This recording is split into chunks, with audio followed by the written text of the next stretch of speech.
Now the fun begins.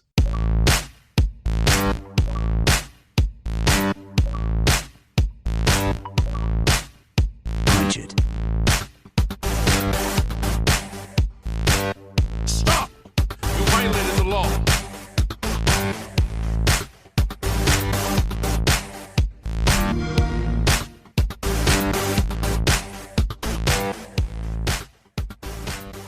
Welcome back to another episode of the Gamecast, your weekly go-to podcast for all things Xbox, Xbox Game Pass, and of course PC gaming, including news, rumors, and conversation around them damn good video games. You can catch new episodes of the show when they drop each and every Friday morning on YouTube, Apple Podcasts, Google Podcasts, Spotify, SoundCloud, and all other major podcast services. So, be sure to subscribe to us, rate us, review us, all that jazz I tell you every week wherever you get a podcast at, and follow us on Twitter at GC Podcast. Stay up to date with everything regarding the show, video games like it, of course, our dope giveaways, which we do have a couple coming up here. I'm your host, as always, Travis White, aka Traveless on most internet platforms, and joining me is no one. It's just me. Mike is traveling, coming home this weekend to hang out with some friends, family, what have you, for the Thanksgiving holiday here in the States. I'm going to be doing some of that as well, running around on Thanksgiving, and I obviously got my Black Friday shopping to do because my day job is crazy as hell when it comes to my scheduling, yay, for working in college athletics. So I pretty much try to get all my Christmas shopping done on Black Friday, which I know. You're like, Travis, why are you psychotic? And I'd agree saying, I don't know. It's just, I just enjoy pain, I guess. But no, it's just a busy week. And to be quite honest, there's not a ton of news coming out. But there is one thing I wanted to kind of catch us all up on, if I could talk. I mentioned last week during our Halo Infinite multiplayer review in progress. Before that, we talked about Activision, and we wanted to dig into it a little bit more and this and that. That's going to be kind of bumped until next week. But I did want to kind of touch on it a little bit. But before we get into that, just kind of my update on what I've been playing and different things like that. Halo Infinite, that's all I've been playing. I'm fucking addicted, man. I think it's so fucking fun. I think I'm somebody who is, granted, I play a lot of PC games on top of console. I played Counter-Strike a long time. I played Overwatch, Overwatch, Siege, a lot of competitive FPS games for a long time. I love the feel of mouse and keyboard in a first-person shooter. But always I've played controller on Halo. MCC, I tried to transition when it came to the PC release. I tried to transition a little bit to mouse and keyboard and met with some success, but at the end of the day, it still didn't, those games are designed from a design standpoint and really at the core of their development for controller. They're not built for mouse and keyboard. The only one that is semi that way is Halo CE, just because it had and granted, Halo 2 had a PC port as well, and then Halo Online was a Russian free-to-play version of Halo 3 that never got released, yada yada. So Halo's always been intrinsically tied in some way to PC, but in a very secondary standpoint. Halo Infinite feels like the first Halo game that was equal parts designed to play on mouse and keyboard. And I'm fucking addicted. Like, I love it. I love playing, and this is somebody who traditionally hates solo queuing. I'm enjoying solo queuing very, very well. Or very much, I believe. And doing that and actually solo queuing with mouse and keyboard, I surprisingly have had a really good time with it. But I think the game plays fucking fantastic. Yes, there are some glaring issues I still have, like with melee magnetism, which I feel like might have been tweaked a little bit. But outside of that, just issues with 3v4. But I've really only gotten in since last week's show. There was one night that I got maybe it was like every other one was a 3v4 match that I'm getting into. Since then, it's only been I remember one match. So, maybe on the server end, things are increasing, knowing that, hey, people are going to be off this next week. Let's try to find some of the, try to craft some solutions because people are going to be at home, off work, playing this game a lot. So I've definitely seen some improvements across the board. Obviously, progression, there's still some issues with that, but those are starting to be addressed. 343 has been very open and transparent about how they're doing things, which I applaud. That was one of the things I've always said with this game is, if 343 wants to win the trust of the Halo fan base truly, they need to first and foremost start just being open with their community. And really, since I would say 2016, when they reinvested in MCC or so, like right around there, reinvested in MCC around 2016, 2017,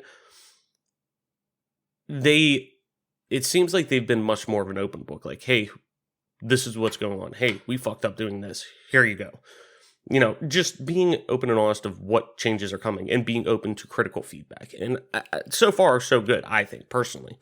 I found that they've been pretty open and honest about that stuff. But, some of that stuff's going to be changing. Right now, we're doing the first event that's going on this season, which brought in Fiesta. But some of the challenges to get the armor, the new armor and coating and the armor core and whatnot, you're able to get the new armor core, the samurai looking one. I can't remember it off the top of my head.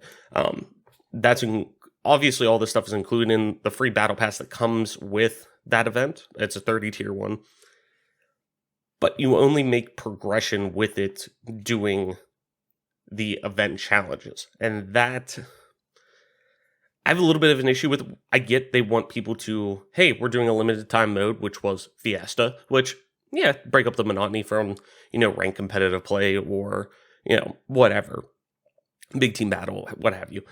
Yeah, sure, play a couple games of Fiesta, but to get all that stuff, I don't want to feel forced to do that. Like, the idea is, hey, we're going to give you these challenges because, they want the opposite. We don't want you to feel forced to go in and do this. We want to reward you for checking out this cool thing. Or, hey, we're trying to expand Halo, give people new, fresh takes. Hey, I know that we only have so many maps out right now. It's probably more fun to change up game modes at times, since we're more limited, and that's a much quicker turnaround than finishing developing new maps. So, I get it. But at the same time, too, I would like to get all these cosmetics. I would like to grind a battle pass. I'm off work right now, for the holiday. Yeah, I'd love to just sit in front of my computer all day and just fucking grind through that battle pass, but I don't know if I want to play Fiesta for 15, 16, 17, 20 hours, whatever, So, to me, that's where there's a little bit of a, kind of just push and pull with it, a little butting heads that, and these are learning things. I mean, we're going to have the first season of this game for, until May of 2022? So, we're looking at a 6-month pass. And granted, I've also been simping out and buying the Rockstar cans for a month now. And I'm on level 20 of the battle pass right now, I believe. 19 or 20, one of the two. But I've also been using a ton of double XP. So, you know what I mean? So, but it's more so, I'm just more ready to see some, not necessarily to progression, but I'm ready to see more game modes, but not necessarily be forced into those. I'm ready to start, I want to have a little bit more variety in the games I'm able to play. Whether that means, hey, I'm actually playing, I'm not saying in ranked. Obviously, we're going to get new maps that come out. We're going to get new, this game is just launched. It's not even launched. It's technically a beta, but you get what I mean.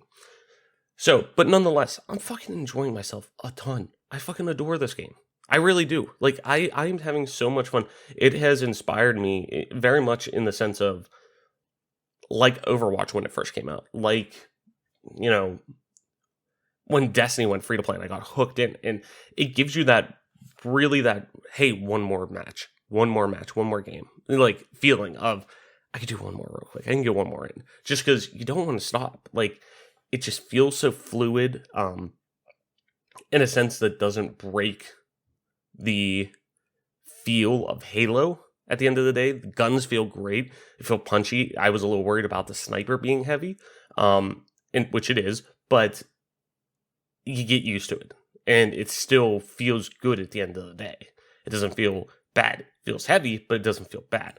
The BR's crispy as ever, some weapon, and I mean, this goes back to, like I said, some changes will need to be made, but these are all things that could happen in time, like needlers. Yeah, those shouldn't be in, ranked playlist, or hey, we probably shouldn't start with grenades. You could find them on the map, potentially. We could talk that way, but let's not do grenade starts right off the bat with a ranked playlist. So, it's just going to be, it's a learning curve. And they're trying to appease to so many different audiences because this game's free to play, because this game is really, kind of sparking not only that nostalgia itch, but also to trying to really, truly make the evolution of the basis, the foundation of Halo, of what that looks like now. And I truly feel like this is a true evolution of the basis of Halo. And I'm so excited for a campaign. I can't wait. I've been reading the previews and trying to stay as spoiler free as possible. When it gets to like bosses and stuff, I click off. I'm not doing that. But yeah, man, I'm just so goddamn excited. So yeah, I'm so ready for that. I'm enjoying that. But yeah, let's get into real quick. Like I said, I wanted to at least follow up on this. This is going to be, like I said at the top of the show, really quick show. It's just a check-in for the most part. It'll still get a numbered thing. I wanted to make sure we got something out this week, even in the hoopla. And hey, there's not a ton of Xbox news, but I did say I wanted to follow up on the Activision stuff, because I think it's important. Me personally, as somebody who, people are like, oh, we need cancel culture. Oh, I hate cancel culture. I believe more in accountability culture, where, hey, somebody does something 10 years ago, and there's a difference between, hey, I did something dumb, like, hey, I called this person a word that is fucked up, but is not right, but not, there's a difference between that name calling or, saying something a joke that wasn't in taste now, but in 10 years ago, the world was a different place kind of thing, and sexually assaulting somebody and raping somebody, or, and I guess I should have said there's trigger warnings with some of these words and whatnot with sexual assault and that, so sorry about that. I should have put that at the top, but there's a difference between that. I'm more in the line of, I want accountability culture. Yeah, I said something fucked up 10 years ago. I talk about it all the time on the show. Like, hey, my freshman year of college, I had a conversation with somebody because at that time, coming out of high school, I was an 18-year-old kid, and, you're bullshitting with your buddies and your new friends that you make at college and this and that, and, somebody says something like, talking about something, and you're like, man, that's so gay. And I had a friend who was gay, who said, like, oh, whoa, what the hell, man? And instead of, chewing me out and me being like, oh, I didn't mean, like, he's like, no, I know what you meant. Like, I'm not mad at that. Like, I know what you mean. He didn't tell me this, but like, he could tell I was accepting of him, and that's just who I am. But he was like, let's just talk about that. Like, that hits hard for me. Like, I know you didn't mean it. Like, I know what you meant by it. You're just using it as a blanket derogatory term to put something in there, but let's talk about that. And since then, that's been something that changed me. Like, I've been more cognitive of what I say and say, you know what? I can find a different word. If I'm pissed off about something, I'm going to use a different word to talk about it. Express my, even if it is, shithole, whatever. Like, put in any derogatory term. Just kind of trend away from that.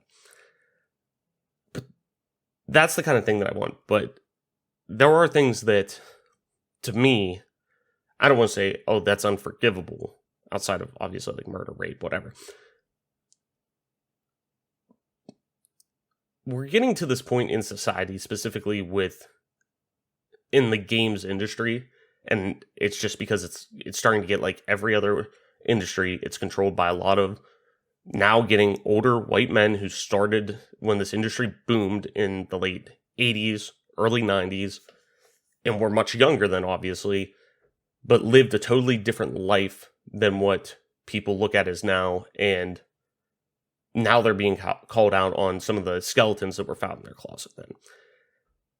But like everything, it comes down to accountability, and nobody wants to take accountability with this. And like every other industry that sees so many things like this come out, money blinds everyone, specifically, obviously, in the Activision case. I've said it before on the show, and I'll say it again, and I have no problem saying it. I think it needs to be said. I think it's important to say. And even if that means, hey, burning a bridge when it comes to getting codes, getting PR, access to PR information, what have you, that's fine. And like I said, somebody who's trying to get into game development themselves as a potential career,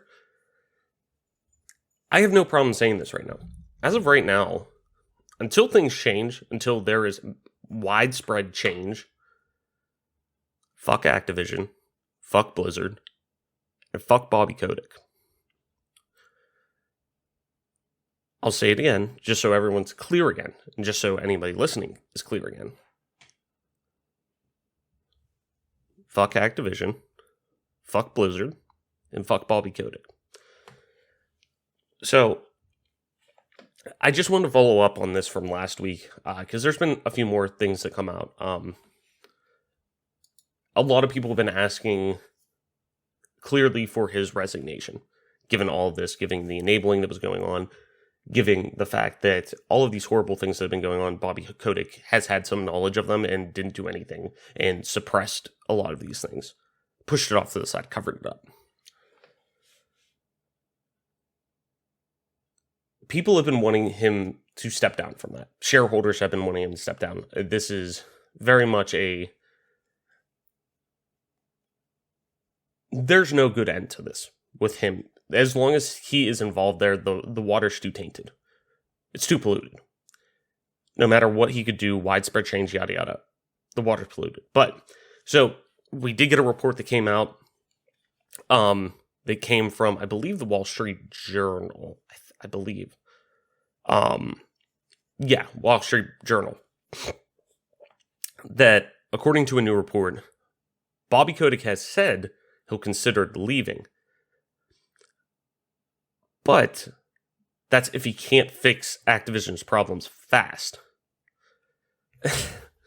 Which every time I see that, I laugh. Because I'm like, what the fuck do you mean, man? Like, what do you mean? Like, what do you mean if you can't fix them fast? Oh, okay, so if you gotta... It's literally like... Mike, if I was here, Mike would be like, oh my god, shut the fuck up about the show already. And same with my wife and everyone. Like, I love the show. I think you should leave on Netflix with Tim Robinson, former Saturday Night Live and Detroiters.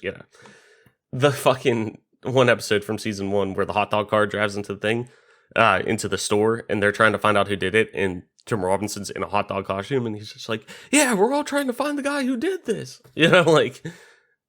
Clearly it was you. It's the whole thing of oh, I gotta find the problem to this. We gotta fix these problems. We gotta figure out what's going on here so we can fix it. And it's like, dude, you're the problem. You're at the top. You're the one who's supposed to be showing guidance and leadership and overseeing all things that come with this company. For you to be a systemic problem in this means the core is rotted. There's no, it's like whenever you're trying to get a tumor taken out or you have cancer or something like that. You can't just oh yeah, I'll just mend. No, as sad as it is, you have to get to the root of the problem because it won't get better unless you actually tackle the root of it. This is the root of it. It boggles my mind. So I'll just quickly read through this. It's an article over on PC Gamer, just since I didn't have, access to the full version of Wall Street Journal. Jody McGregor over at PC Gamer did a really good write-up. So I'll just kind of pull from there. 5 days after the Wall Street Journal reported that Bobby Kotick once told an assistant he was going to have her killed. Yes, let that sink in. That's... Just let that sink in still. The publication has now reported Activision CEO told senior managers he'd consider leaving the company if he couldn't fix its culture of misconduct, quote, with speed. According to the Wall Street Journal sources, last week Kotick held meetings with senior staff of both Activision and Blizzard, and it was during the meetings with Blizzard on Friday that Kotick said he'd consider leaving, though there's plenty of wiggle room in those words. In a November 16th video message shared with employees, Kotick said, quote, "We are moving forward with a new zero-tolerance policy for inappropriate behavior, and zero means zero. Any reprehensible conduct is simply unacceptable.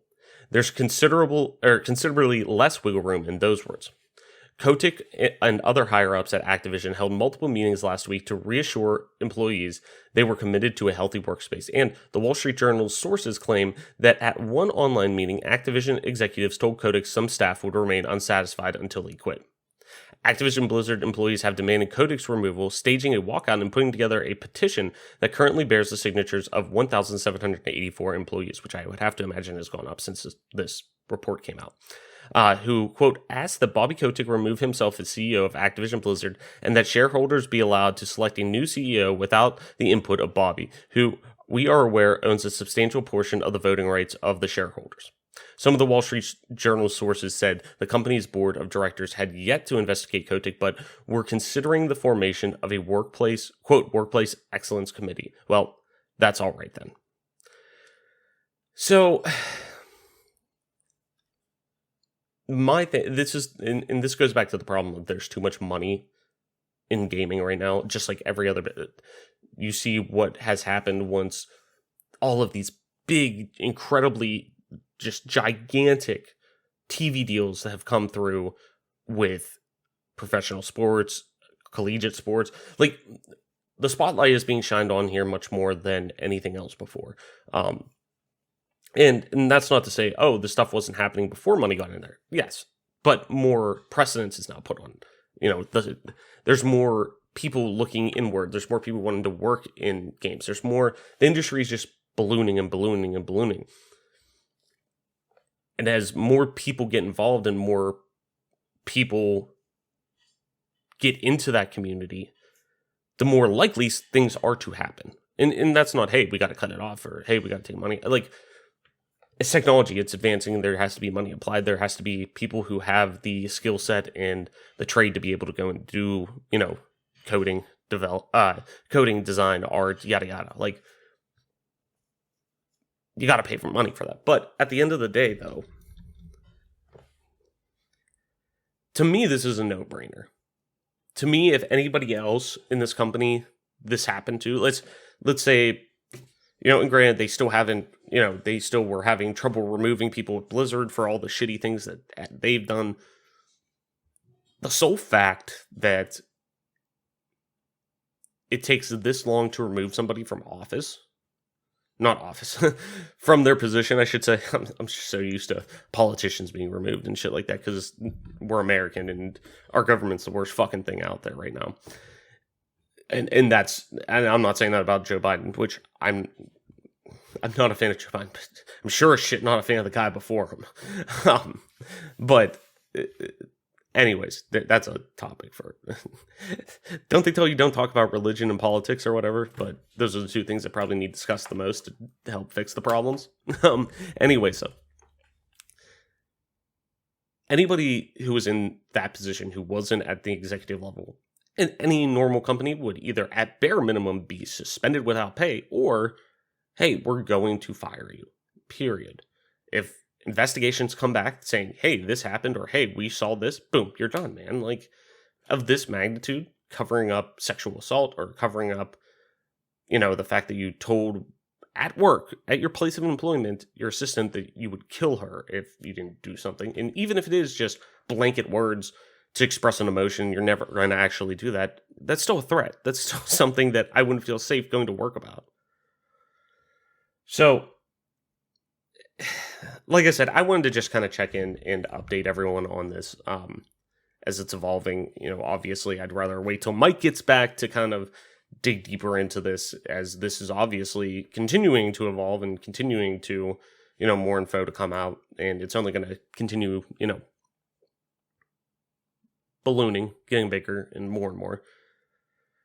So I did just want to make sure we checked in, just to make sure we had somewhat of a show out this week. I always think it's important just to make sure we communicate with you guys on a weekly basis. We've been doing the show now for 2.5 years and just about 2.5 years and never missed a week. So didn't want that to start. But even more so, I wanted to make sure, even if we couldn't have a huge in-depth conversation about it now, until next week or something,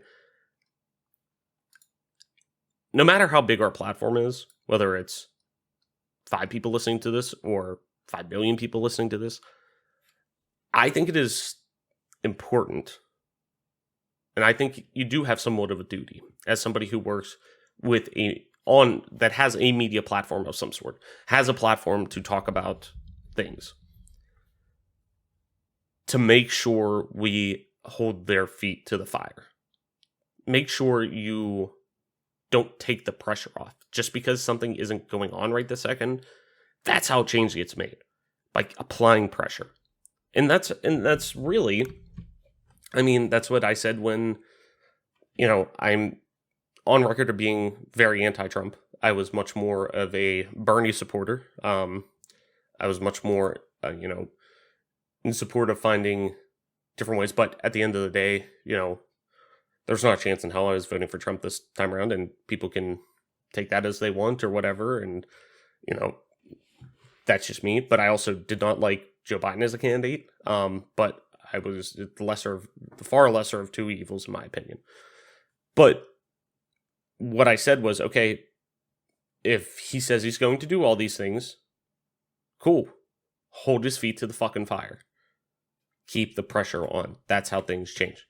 Whoever's in there. If the person I think is the right style of candidate to at least adapt and modernize our society a little bit to keep up with a lot of the growing concerns that most of our citizens have, is put in there, who I think, is probably Bernie, cool.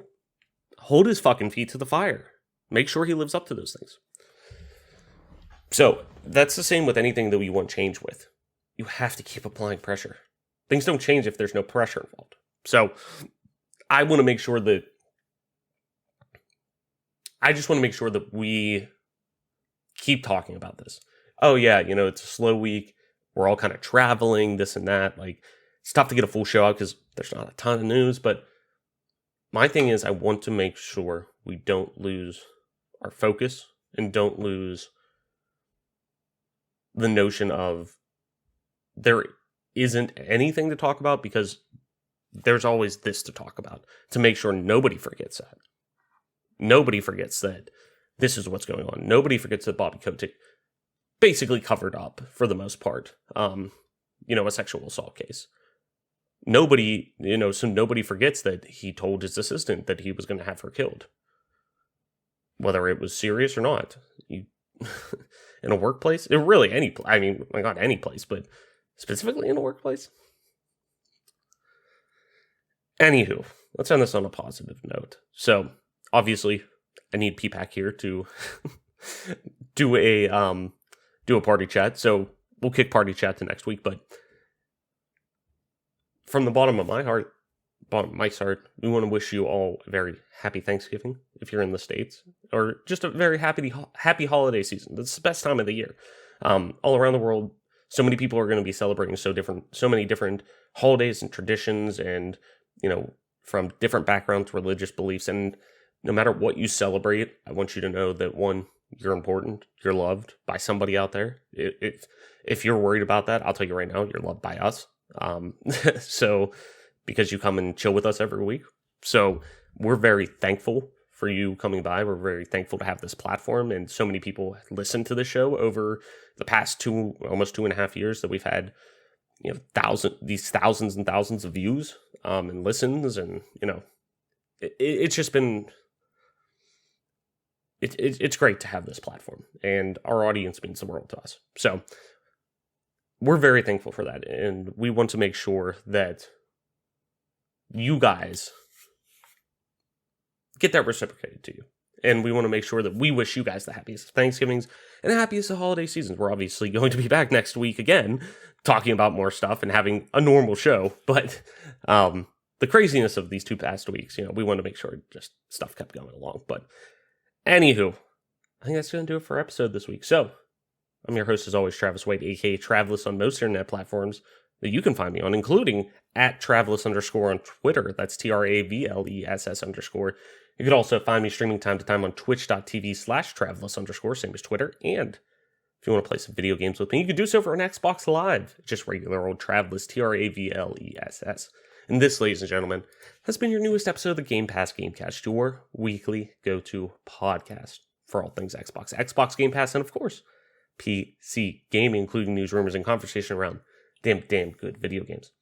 You can catch new episodes of the show when they drop each and every Friday morning on YouTube, Apple Podcasts, Google Podcasts, Spotify, SoundCloud, and all other major podcast services. So be sure to subscribe to us, rate us, review us, all that jazz wherever you get a podcast at, and follow us on Twitter at GPGC Podcast to stay up to date with everything we're in the show, video games alike, and our dope giveaways.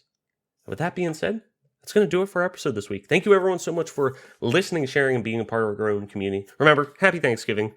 We're very thankful for you listening to us and chilling with us every week. And happy holidays to those who aren't in the States and celebrating other things around the world. Through your background, religion, whatever, you're important to us, and we want to make sure we wish you the happiest of holidays. We will see you next week. So, with that being said, thank you everyone so much for listening, sharing, and being a part of our growing community. Game on, wash your hands, listen to the doctors. Black Lives Matter, and we will see you next week.